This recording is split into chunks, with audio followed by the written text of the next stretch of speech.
खान साहब ने special meeting बुलाई जूम पे और जरदारी और नवाज शरीफ वाली की सारों की टिका के की। अब खान साहब ट्रेनिंग दे रहे थे फौजी इलाकों के अंदर इमारतों की तरफ लोगों को मुजाहरा करने की तरफ ले जाने की। सारा जूम मीटिंग्स के अंदर मोटिवेट किया जाता था तर्जमानों को कि मीडिया के अंदर किस तरह फ़ौज के ख़िलाफ़ भाजपा के ख़िलाफ़ आपने जनाब क्या क्या बातें करनी है, डरना नहीं है, घबराना नहीं है, कुछ नहीं होता, खौफ के दरवाजे तोड़ दो, सारा कुछ करते करते यकम मई को खान साहब ने जी रैली रखवाई योम मजदूर के बहाने। आर्डर दिया जी लियाकत बाग से जला जाओ सदर वाले पास से। हमें पता चला, हमने जनाब एंड टाइम पे रात को मैंने राजा बशारत साहब और बाकी टीम को जो हमारे पार्लियामेंटेरियन थे एतमाद में लिया। हमने जगह चेंज करके शमशाबाद पार्क तय करवा दी। खान साहब को बुरा लगा। खान साहब ने 6 तारीख को दोबारा रैली रखवाई और मीटिंग उससे एक दिन पहले की और सारों को कहा कि उनके ज़हन में है कि वो कचहरी और जीएच के साथ साथ है। उन्होंने कहा जी कचहरी जाना है आपने, कचहरी चौक। खैर मैंने सारों को एतमाद में लिया। एंड टाइम पे जब सारा जुलूस ऑर्गेनाइज हो गया, मैंने कहा जी हमने वो पुल क्रॉस नहीं करना। पहले ही वहाँ पे पहुँच गया। फिर वहाँ पे जो मैंने सारों को रोक दिया। आगे उमर तनवीर बट लेके बंदे जा रहा था। मैंने कहा इधर वापस आओ। सरवर खान साहब इस बात पे एग्री थे कि हाँ जी इधर ही मीडिया टॉक कर लें। बशारत साहब को भी एग्री किया हुआ था, वो भी सारे। हमने वहाँ पे मीडिया टॉक की, ख़त्म। अगले दिन खान साहब ने स्पेशल मीटिंग बुलाई जूम पे और जरदारी और नवाज शरीफ वाली की सारों की टिका के की। तुम लोगों ने कचहरी चौक की तरफ क्यों नहीं गए? किसने रोका? कौन था? क्यों था? कैसे था? वहाँ से जो एक दो ये इवेंट हुए। तो जो 3 बंदे मैं आपको बता रहा हूँ, इनको इंस्ट्रक्शन डायरेक्ट थी। रात को आधी रात को दोबारा वासिक क़य्यूम साहब का मैसेज आ रहा है कि फ़ौरन जीपीओ चौक पहुँचे। वीडियो मैसेज, जीपीओ चौक कितनी दूर है? खैर मैंने अपनी सारी टीम को मना कर दिया। मैं रात के अभी शौक में थे। 12 तारीख को खान साहब वापस आए। 14 को जूम मीटिंग हो रही है जी पहली। 15 को मैंने गिरफ्तारी दी थी। 14 को जूम मीटिंग। टोटल हम 14-15 बंदे थे। उसमें से 8-9 मेरे ख्याल ऑफिस के थे, पीटीआई के। जो बाकी पॉलिटिशियन हम 8-9 थे। फ़ारूक हबीब, मैं, आतिफ खान, शायद असद कैसर। खान साहब ने पहली इंस्ट्रक्शन दी कि जनाब किसी ने डिफेंसिव मोड में नहीं जाना और कोई मजम्मत नहीं करनी, नो की।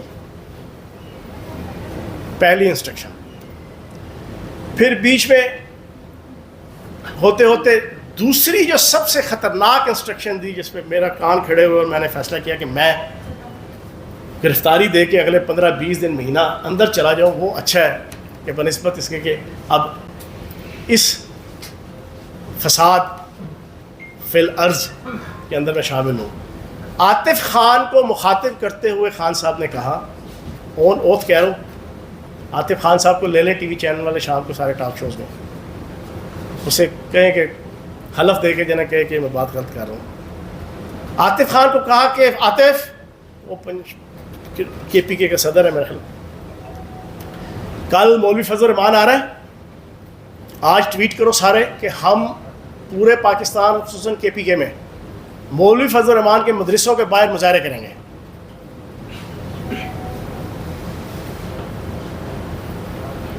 बैरूनी एजेंसियों का सबसे बड़ा एजेंडा जो था, जिसको परवान चढ़ाने के लिए शाम, यमन, लेबनान, इराक के मुल्क में खाना जंगी लेकर आया। मैंने उसी वक्त हाथ खड़ा किया। मैं खान साहब एक मिनट बात सुनिए। खान साहब, हाँ जी फ़ारूक, जो फ़ारूक, हाँ मैं, हाँ जो जिसका सारे। मैंने 2 दफ़ा 3 दफ़ा 4 दफ़ा हाथ खड़ा किया। मैं कहा खान साहब मेरी बात सुन लें, मेरी बात सुन लें। पिछले 1 साल की तरह हस्बे साबिक, हस्बे साल ने बोलने दिया। मैंने उसी वक्त मीटिंग से मैं लीव हुआ। 6:30 बजे मीटिंग थी 14 तारीख को। मैंने फ़ैसला किया कि यार मैं इज़्ज़त रख लूँ। मैंने बड़ी कुर्बानी दी अपनी सोच और फ़हम और अपनी आइडियालॉजी के बरखिलाफ़ पिछले कई माह से। अब ये जो चीज़ होने चली जा रही है, यार मैं इसका मुतहम्मिल नहीं हो सकता। आगे 9 मई वाला हज़म नहीं हो रहा। मैंने फ़ैसला किया कि मैं कल कुर्बानी दूंगा। उसमें भी वफा की। पाकिस्तान का झंडा लेके गया और नारे लगाए इनके, लेकिन पाकिस्तान के झंडे के ज़रिए से मैंने उसको मैसेज दिया, यार पाकिस्तान से आगे कुछ नहीं है। सबको दिया, अपनों को, गैरों को, शरीकों को, सारों को दिया कि पाकिस्तान से आगे कोई नहीं है। ये जो चीज़ हुई, फिर दरमियान में मैं कल जब हुआ, मैंने पूछा अपने भाइयों से, बाकियों से, जब मेरी ज़मानत हुई वो मिलने आए, امریکہ کے خلاف سائفر کی بنیاد پہ ہمارے دل، میرے ساتھ تو اس فرام ڈے فرسٹ سے اس پارٹی میں زیادتیاں تھیں.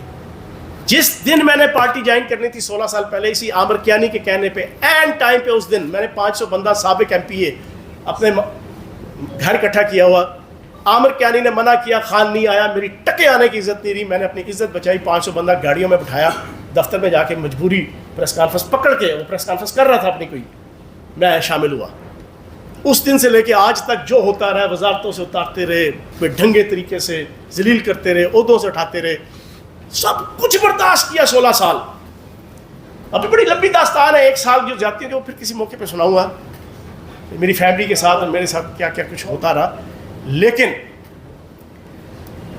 میں نے امریکہ کے ساتھ جو تھا سارا سلسلہ، اس کی بنیاد پہ ہمارے دل، وہ ہمارے لوگوں کا سافٹ ویئر ہوتا ہے، میرا ہارڈ ویئر ہے P+، پاکستان پلس. ہم نے تو وہ امریکہ کے ساتھ جو کیا، خان کے ساتھ وہ لہرایا، رجیم چینج آپریشن، سائفر سازش، ہم تو وہ ولولہ لے کے ساتھ. خیر 3-4 مہینے بعد ہی اس کو بیک آؤٹ کر دیا گیا، ایک یہودی کمپنی کو ہائر کر کے جو لابنگ شاپنگ، خیر اس کو بھی ہضم کرتے رہے، چلو یار انٹرنیشنل پالیٹکس. پھر زوم میٹنگز کے اندر پراپر انسٹرکشن دی جاتی تھی، اب امریکہ کے خلاف کوئی بات نہیں کرنی، وہ بھی سنتے تھے، وہ بھی کہتے تھے چلو یار ساری چیزیں چلتی ہیں، سارا ہوتا رہا. ابھی وہ پہلا وہ میں نے اپنے ٹویٹ کے حوالے سے مجھے شوق تھا یار اتنی قربانی دی ہے، چلو خان فیاض چوہان کا نام لے کے وہ کہہ دے گا یار اس کی بڑی قربانی ہے میرے لیے، میرا کارکن ہے، میرا میڈیا ایڈوائزر ہے. جب وہ ایک دھچکا لگا، ساتھ لگا جناب وہ 70 امریکی کانگریس مین جناب وہ لابنگ کر رہے ہیں جناب اب ہمارے لیے. پھر وہ زوم کی ایک آڈیو لیک کسی نے بتائی، سنائی، اس پہ بھی حیرانگی. یہ ساری چیزیں، اور سب سے امپورٹنٹ چیز یہ آخر میں آپ کے سامنے رکھ دوں، مجھے کوئی کہ یار تیرا سافٹ ویئر چینج ہو گیا ہے. 25 سال سے وحید حسین صاحب یہاں پر بیٹھے ہیں، اینکر ہیں، صحافی سارے جانتے ہیں.